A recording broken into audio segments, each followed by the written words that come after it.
Nah, ini ada beberapa produk ya dok ya. Nah, dari sini kita akan coba belajar dari dokter Ika produk-produk mana saja yang kandungannya berbahaya. Ini bukan bicara soal label ataupun merek, tapi ini bicara soal kandungan. Jadi prinsipnya gini, yang perlu saya mungkin jelaskan sedikit, yang biasanya digunakan untuk pemutih kulit secara instan itu merkuri atau penyalahgunaan obat hidroquinon dan steroid. Itu aja.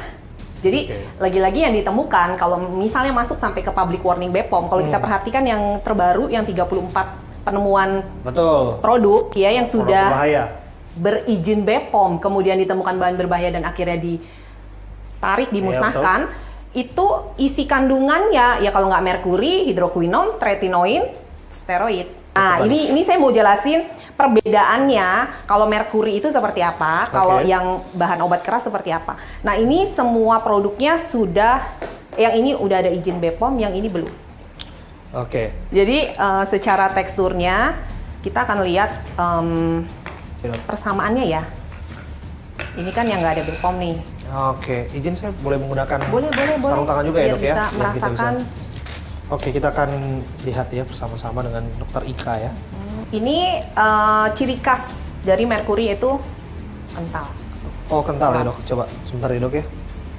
Iya sih. Ini untuk apa nih tujuannya tadi? Untuk memutihkan. Ini jadi berarti biasanya media promosi mereka tuh memutihkan gitu. Ini nightly cream. Ini krim malam berarti? Krim malam. Krim malam untuk memutihkan. Berarti ini yang biasa ditaruh ke wajah ya? Betul. Dan ini kelat banget. Nggak ada bau khusus sih. Cuman memang dia agak pekat ya. Ini lihat lagi. Ini merek lain. Sama kan? Dia lengket begini dok, atau gimana dok? Begini, jadi merkuri itu dia sulit untuk campur dengan krim ya. Jadi kan dia berupa logam cair, ya. Nah, dicampurkan seperti namanya itu kalau di farmasi xanthan gum itu sebagai pengental. Nah, jadi harus dikasih pengentalnya. Iya. Nah, ini coba dok. Nah, serupa ini, keduanya mengandung kesamaan. Kesamaan, betul. Ya, zat yang membahayakan, merkuri. Nih. Ini yang warnanya lain lagi. Nah, ini, tapi secara teksturnya. Ini sampel produk ilegal. Jadi ini saya cabut karena ada nomor izin BPOM. Waktu dicek tidak sesuai dengan produk ini. Oh ya? Jadi dia minjem nomor BPOM lain ditempel di sini. Nah, itu ada juga kejadian seperti itu. Coba ya dok. Ini juga merkuri dok. Iya.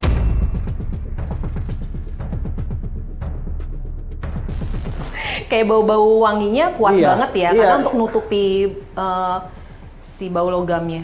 Iya, wangian betul. Wangi banget. Nah, ini juga sama. Ya, jadi teksturnya itu mirip. Ini semua yang jelas dugaannya merkuri, dah. Ini merkuri. Dipastikan ini mengandung merkuri. Iya. Dok, ini kenapa sih selalu ada kandungan merkuri dalam produk-produk yang disebutkan bisa memutihkan? Jadi merkuri itu ternyata dia secara kerjanya mampu bisa membuat mengendalikan pigmentasi secara kuat. Tapi justru sifatnya toksik, melanositotoksik.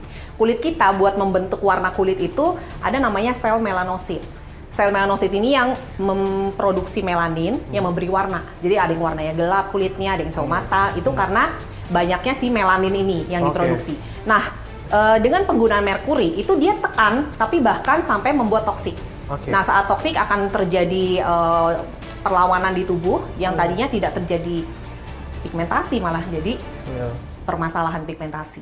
Yaitu yang disebut bisa terjadi okronosis juga, tapi dia sifatnya juga logam berat kan, dia korosif ya. Jadi kulit tuh kayak dikikis sehingga tampilannya tuh kayak glowing.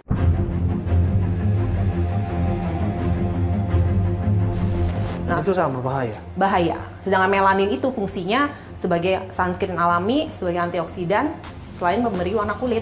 Jadi kalau nggak ada perlindungan di kulit kita, mutasi gen yang terjadi, kanker kulit.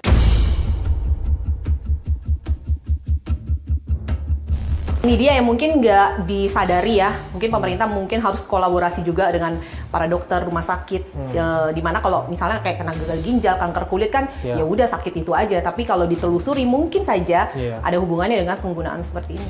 Oke dok. Nah ini kan tadi untuk krim malam, krim siang gitu ya dok ya. Itu untuk wajah ya dok ya, atau untuk seluruh tubuh? untuk wajah. Tapi ada juga yang ngoplos ini dicampur body lotion yang Bepom, Oke. diaduk jadi satu buat body lotion.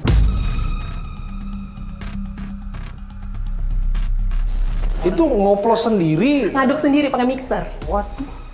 Jadi diolesin ke seluruh tubuh. Bayangkan itu penyerapan ke tubuh akan jauh lebih luas kan. Oke. Nah, kalau ini dok, bagaimana dok? Ini saya lihat ini nih dok. Ini apa nih? Yang kecil ini dok. Nah ini kalau kita lihat, ini kan kayak biasa ya krimnya ya, Ya warna kuning ini dok. lembut ya. Jadi mereka tuh, Ini baunya bau obat banget dok. saya kan ngikutin nih selama hampir 6 tahun ini. Dulu mainannya begini nih, tiba-tiba nanti di Bepomin, Nah, ini kalau- jadinya krimnya begini nih. Artinya? Nggak lengket. Kan udah terkenal nih, oh hati-hati ya dengan tekstur yang seperti ini Oke. gitu ya. Mereka, si penjual ini merubahnya dengan tekstur yang seperti ini. Ini kan nggak lengket, kayak krim biasa. Oke, Tuh, ya kan? betul. Nah, tapi ternyata menyalahgunakan obat keras.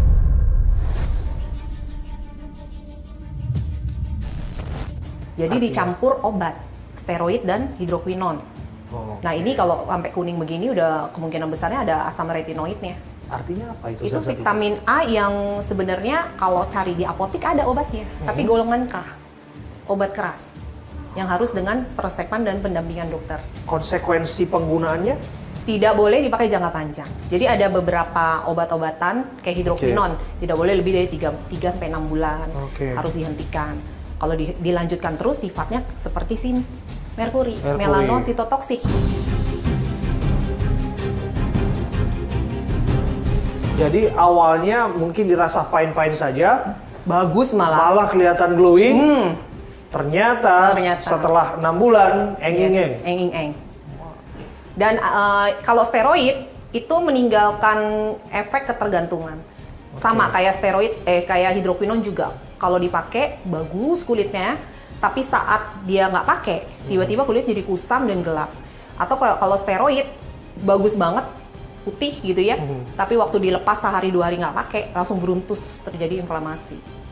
Oke. Jadi kayak harus pakai lagi, pakai lagi, pakai lagi. Dan bahkan juga pengusaha-pengusaha nakal nih, produsen-produsen, ya jangan berharap bahwa bisa lolos hari ini, hari berikutnya Anda bisa lolos, gitu Betul, ya. betul. Karena ketika sudah dapat izin edar, dirasa sudah oke, satu produk dibuat sesuai dengan ketentuan, tapi malah di produk-produk lainnya dioplos. Betul. Biasanya di krim malam. Di krim malam biasanya. Biasanya di krim malam. Nah itu pola permainan Pola permainan mereka. yang banyak dilakukan. Banyak banget. Dan jelas kalau prinsipnya gini, sesuatu perawatan tuh nggak ada yang instan. Dan cara mereka mempromosikan itu tidak ada yang bisa bikin putih. Kalau bisa bikin putih, logikanya semua orang akan putih kulitnya. Oke. Iya kan? Tapi memang kulit kita kan punya jatahnya masing-masing, Iya. si melaninnya itu. Kalau yang gelap ya memang jatahnya warna melaninnya lebih gelap, Lebih gelap. gitu, lebih banyak gitu. Nah itu yang nggak bisa kita ubah.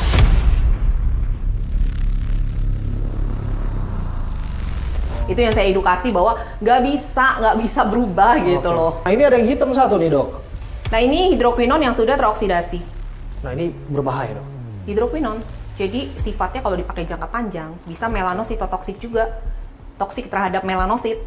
Yang terjadi malah jadi pigmentasi yang seperti kondisi Nurtia, Oke. okronosis.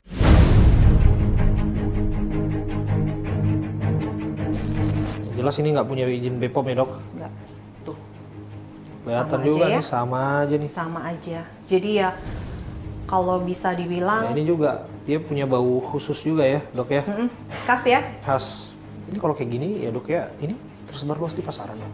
masih. Masih dok. Masih. Produk-produk ini semua masih Iya, ada dok. Masih. Ini saya dapat beli. Jadi yang sudah ada di public warning Bepom, bahkan yang sudah ketahuan ada bahan berbahaya, mereka menciptakan produk baru lagi.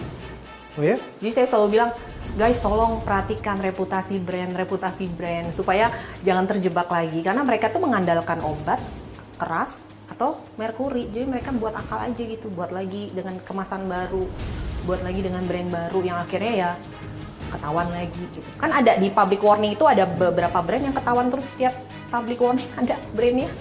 Beberapa kali siklus gitu. Dan masih menjual hal yang sama.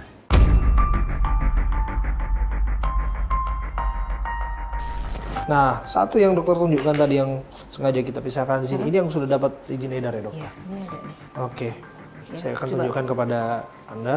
Di sini ada izin edarnya. Nah ini Izin harus edar dicek BPOM. lagi ya, Kita cuman cek. dicurigai, Bahan-bahan berbahaya, Dok. diduga. Ini agak beda sih, Nggak Dok. terlalu, Nggak iya, terlalu, tapi tetap aja. Tetap aja. Seharusnya Modif, looknya seperti mungkin apa sih, Dok? modif. Looknya seperti ini. Makanya orang suka ketipu. Oke. Looknya seperti ini. Nah, Anda bisa lihat nih. Dokter menduga ini mengandung merkuri. Iya, terus nggak homogen kan? Kayak Ada campuran, betul. ngaduknya nggak rapi gitu. Ini kan beda ya. Udah dapat izin edar dari BPOM, tapi diduga kuat ini juga mengandung zat berbahaya. Patut diantisipasi. Apakah kemudian ini yang termasuk dari 34 Belum, merek yang kemarin? Belum. belum. PR BPOM banyak banget. Banyak harusnya. ya. Itu hanya Oke. baru sebagian kecil banget. Oke. Ini harga produk berapa kira-kira, Dok? Untuk satuan produk seperti Rata-rata ini? kayak gini 60 sampai 80-an. Oke. Seperti ini. Berarti Ada yang 600.000 isinya begitu. Oh ya? Iya, Coba tunjukin, Dok. 600.000 ini. Ini yang Oh, ini tadi. paket berarti, Dok? Ini yang ini potnya, yang bagus. Ini 600.000? Iya, sama ini nih. Nih, satu paket pagi malam, sabunnya, tonernya. Ini 600.000 segini. Sabun dan tonernya juga bermasalah? Iya, pasti.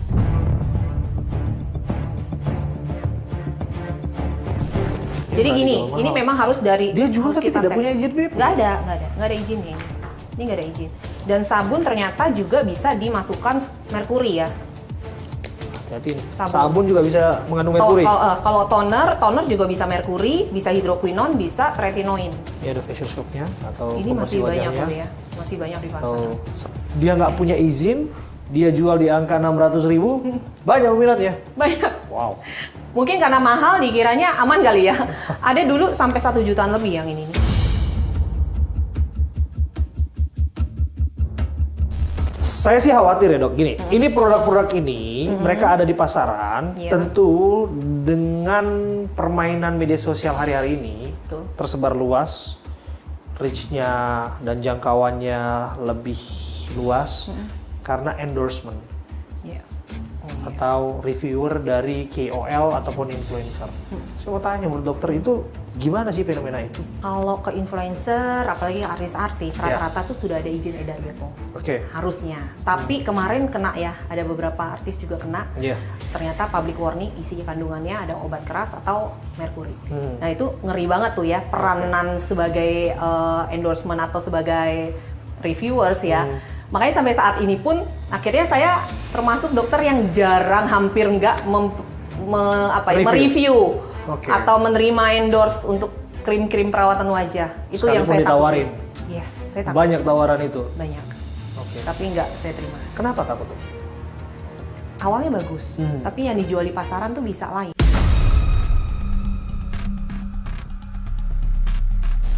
Dia bener pakai pabrik ini, kita cek oke sesuai, tapi waktu dijual di pasaran yang dioplos. Apakah dia mengaku bahwa ketika itu di reselling atau di repackaging, relabeling oleh mitranya malah tidak seperti yang diharapkan gitu? Atau sesungguhnya itu sebuah dalih saja? Dalih aja kok menurut saya. Seharusnya dia bertanggung jawab penuh Betul. dalam setiap produk Siapa kosmetik pemiliknya? yang dia pasarkan. Betul. Pemiliknya lah yang bertanggung jawab.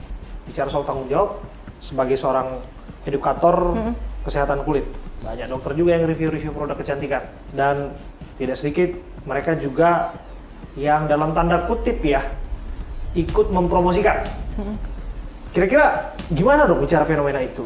Sulit bagi kita untuk menerka ini bener nggak sih reviewannya, Ya. atau jangan-jangan karena sudah ada bayarannya? Media promosinya kita harus perhatikan betul. Cara mempromosikannya. Tidak ada yang instan, Iya. tidak ada yang bisa memutihkan, tidak ada yang bisa untuk menghilangkan kata-kata yang terlalu berlebihan, menjanjikan sesuatu yang tidak masuk di logika. Overclaim. Nah, itu udah lebih hati-hati aja, lebih waspada.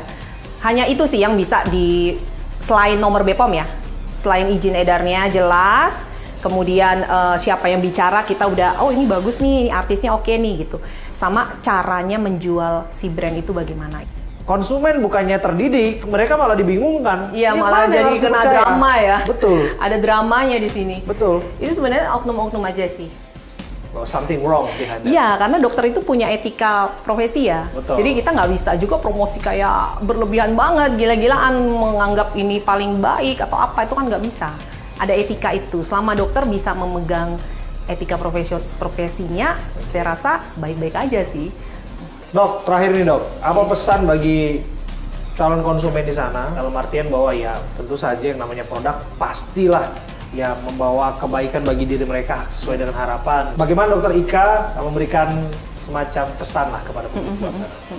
Untuk perawatan wajah, kalau pesan saya, kalian gunakan basic skincare. Temukan yang pas. Pada saat menggunakan produk, memilih produk, itu harus jelas dulu izin edarnya. Terus dipakai. Kalau ada rasa yang perih, panas, cekak-cekit ya, terus tiba-tiba kulitnya jadi kemerahan, kulit yang ngelupas, please langsung di stop. Jangan ada dengerin itu lagi proses. Nah, itu yang bikin kalian tuh nanti tambah glowing, tunggu prosesnya. Itu patut dicurigai karena apa isinya? Kok sekeras itu? Karena dari BPOM itu ada ketentuan dosis-dosis yang tidak boleh dilampaui kalau kita mau lulus ujinya gitu ya. Pas setelah nomor isinya keluar, Dia memodifikasi. Dia memodifikasi isinya. Yang pertama, kita tidak main-main. Pas kita temukan, langsung ngambil tindakan. Tindakannya pencabutan. Bukan hanya pencabutan, kita mau kasih sanksi sosial. Kita umumkan.